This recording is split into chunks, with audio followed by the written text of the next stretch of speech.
রাতকে অর্থাৎ নারীকে এখন সকালবেলা ট্রাফিক ফেস করতে হয়, ফেস করে সে চলে যায় অফিসে। সেখানে সে অবভিয়াসলি পুরুষের পোশাক পরে বসে থাকে এবং গলার ভয়েসটাও পুরুষের মতো হয়ে যায়। ইভেন সে যখন রিক্সাটা ডাকে তখনও পুরুষের মতো লাউড ভয়েসে ডাকে। সকালের ট্রাফিক ফেস করে সে অফিসে যায়, বিকেলের ট্রাফিক জ্যাম ফেস করে সে আবার বাসায় ফিরে আসে। এখন আমরা একটা প্রশ্ন করতে চাই, বোন, আপনার সন্তানকে কে লালন পালন করবে এখন আপনি যখন দিনের ফাংশনে চলে গেলেন? অ্যান্সার, অনেক প্রোগ্রেসিভ অ্যান্সার, আমার সন্তানকে আমি কাজের বুয়ার কাছে রেখে দিব, অথবা আমি কোনো ডে কেয়ার সেন্টারে রেখে আসব। এখন ডে কেয়ার সেন্টারের একটা বাচ্চাকে আমরা যদি ফোন করি, বাবা কেমন আছো, তুমি কি এখানে থাকতে চাও না মায়ের কাছে যেতে চাও? সে বলবে, আমি এখানে থাকতে চাই না, আমি মায়ের কাছে ফিরে যেতে চাই। কিন্তু মা কি তার ওই অধিকারটা হরণ করলেন না? বাচ্চার সেই দুরন্ত শৈশব মমতার অধিকারটাকে আপনি হরণ করলেন না? আমরা আজকে আপনাদেরকে প্রশ্ন করতে চাই যে মেয়েরা এই লেকচারটা আজকে শুনবেন এবং অনলাইনেও। তারপর কি হয়েছে? যখন সে পুরুষের রোল প্লে করছে সমাজে, তখন তাকে পুরুষের পোশাক পরতে হচ্ছে। আর রাসূল সাল্লাল্লাহু আলাইহি ওয়াসাল্লাম বলেছেন যে যখন কিয়ামত চলে আসবে তখন নারী পুরুষের পোশাক পরবে আর পুরুষ নারীর পোশাক পরবে। পোশাকটা যখন চেঞ্জ হয়ে গেছে তখন তাকে কোট টাই স্যুট পরতে হচ্ছে, বা এমন পোশাক পরতে হচ্ছে যেটা পরেও সে নগ্ন থাকছে। কে বলেছেন এই কথাটা 1400 বছর আগে যে এক শ্রেণীর মেয়ে বের হবে যারা পোশাক পরেও নগ্ন থাকবে? আপনি কি ডটগুলো মিলাতে পারছেন? তিনি আরও বলেছেন, যখন এই অবস্থা সৃষ্টি হচ্ছে তখন মেয়ে তার ফার্টিলিটি হারাচ্ছে, উর্বরতা হারাচ্ছে। কীরকম? সে এখন আর 4টা 5টা 6টা সন্তান জন্ম দিতে পারে না, কারণ সে যখন দিনের রোল প্লে করতে গেছে, পুরুষের রোল প্লে করতে গেছে, তখন তার উর্বরতা হারিয়েছে, সে তার নারীত্ব হারিয়েছে। সে এখন সর্বোচ্চ একটা বাচ্চা জন্ম দিতে পারে। আর যখন একটা পুরুষের বাচ্চা হবে না, তখন সে পুরুষ কী করবে? সে আরেকটা বিয়ে করতে চাইবে। সেই পথটাও আমরা বন্ধ করে দিয়েছি। একটা মেয়ের সন্তান জন্ম দেওয়ার সবচেয়ে সুইটেবল টাইম হচ্ছে 15 থেকে 25 বছরের মধ্যে। আর আমাদের এখন সোসাইটি আমাদেরকে শেখায় যে 25 তো বিয়ের বয়সই না, 30-35 এগুলো বিয়ের বয়স, তার আগ পর্যন্ত আমাদেরকে নিজের পায়ে দাঁড়াতে হবে। সেই মনেও আপনার মা কি এভাবে চিন্তা করেছিলেন?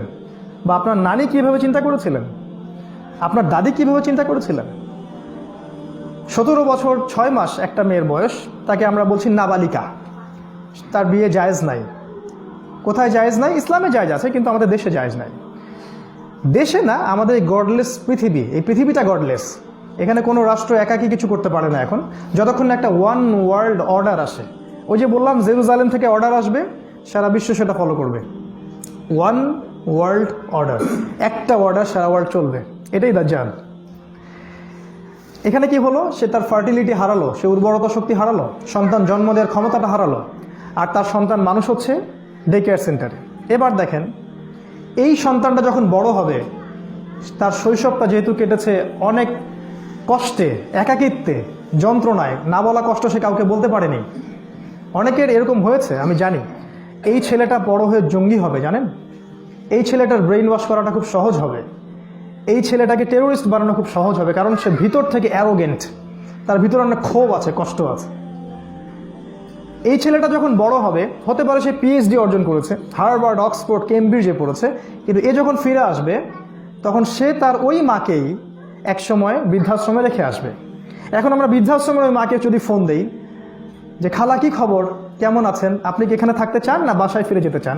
সে বলবে, আমি এখানে থাকতে চাই না, আমি বাসায় ফিরে যেতে চাই। তখন ইসলাম আপনাকে রেসপন্স করবে, অ্যান্সার দিবে যে জাযাউস সাইয়্যিআতু মিথলাহা, অন্যায় আচরণের প্রতিফল পরিপূর্ণরূপেই পেতে হয়। এটা ইসলাম বলবে আপনাকে।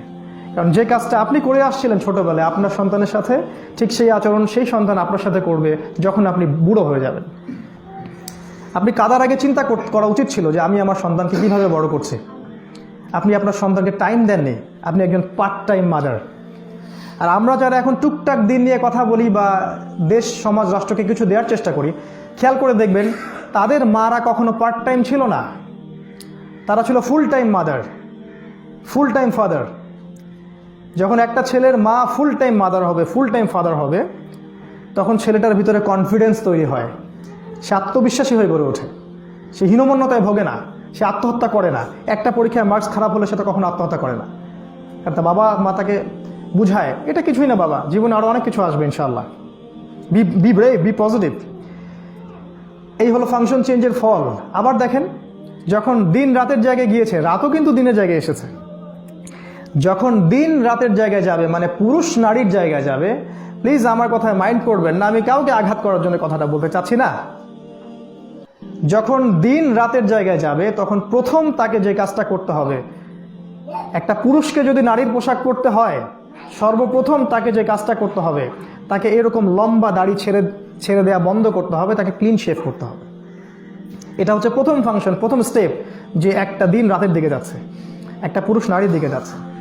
তাকে সমাজের ফাংশনের মধ্যে নারীর আসনগুলোয় বসতে হবে, নারীকে উপরে তুলে দিয়ে তাকে ইয়েস স্যার করতে হবে। আমরা বলছি না তাদের ইন্টেলেক্ট নাই, নারীরা অবুঝ, তাদের ইন্টেলেক্ট নাই, এটা বলছি না আমরা মূল ফাংশনটা বলছি। কোরআন নারীকে অনেক উঁচু জায়গায় স্থাপন করেছে, এগুলো নিয়ে পড়ার ভাবার সময় তো নাই।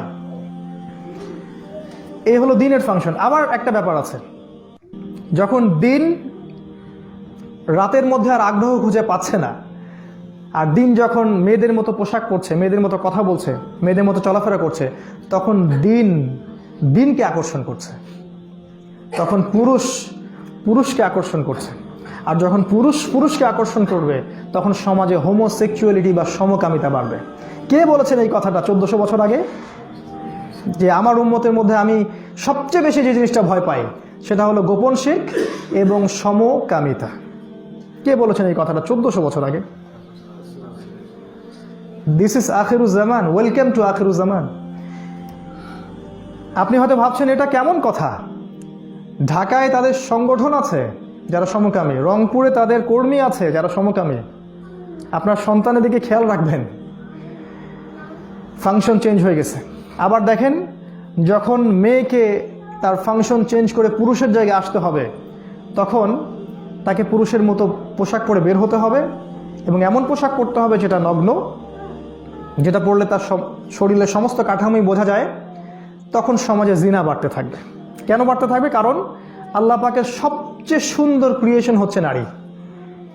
আল্লাহ পাকের এই মহাবিশ্বের সবচেয়ে সুন্দর ক্রিয়েশন হচ্ছে নারী। তাই যখন মেয়েকে আমরা এইভাবে নামিয়ে নিয়ে আসবো ফেমিনিস্ট রেভলিউশনের নামে, তখন সমাজের পুরুষেরা তার দিকে খারাপ দৃষ্টিতে তাকাবে। তখন অ্যাক্সিডেন্ট ঘটবে, বিবাহ বহির্ভূত প্রেম হবে, জিনা হবে, ব্যভিচার হবে, ধর্ষণ বাড়বে। এগুলো কোনো র্যাব পুলিশ আইন দিয়ে আর ঠেকানো যাবে না, কারণ ফাংশনই হচ্ছে এটা যে সুন্দরের দিকে ছেলেদের আকর্ষণ যাবে। আরও সমস্যা হচ্ছে, আমরা বিবাহ কঠিন করে দিয়েছি এবং জিনা ব্যভিচারকে উন্মুক্ত করে দিয়েছি।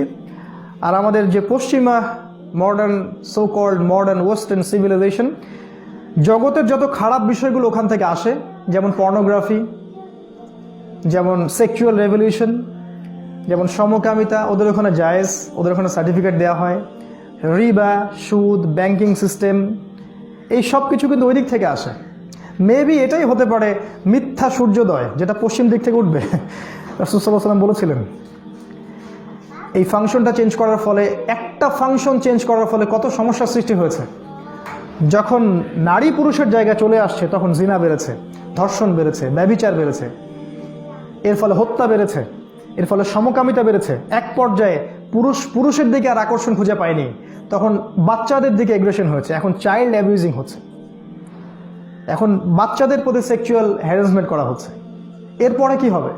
এরপরেও একটা ঘটনা ঘটবে, এরপরেও একটা স্টেজ আসবে, যেটা রাসূল সাল্লাল্লাহু আলাইহি ওয়াসাল্লাম বলেছেন। আমি আজকে আপনাদেরকে বলছি কি হবে এরপরে মানুষ বাচ্চাদেরকেও ছেড়ে দিবে, নারীর কাছেও আর মজা পাবে না, তৃপ্তি পাবে না, পুরুষের কাছেও আর তৃপ্তি পাবে না, কারণ আল্লাহ পাক এদেরকে ধ্বংস করে দিবেন, শীঘ্রই আযাব আসবে। এরপরে মানুষ গবাদি পশু, জানোয়ারের সাথে জেনা করবে রাস্তাঘাটে। এটা প্রফেসাইড বাই মুহাম্মদ সাল্লাল্লাহু আলাইহি ওয়াসাল্লাম, এটা হবে।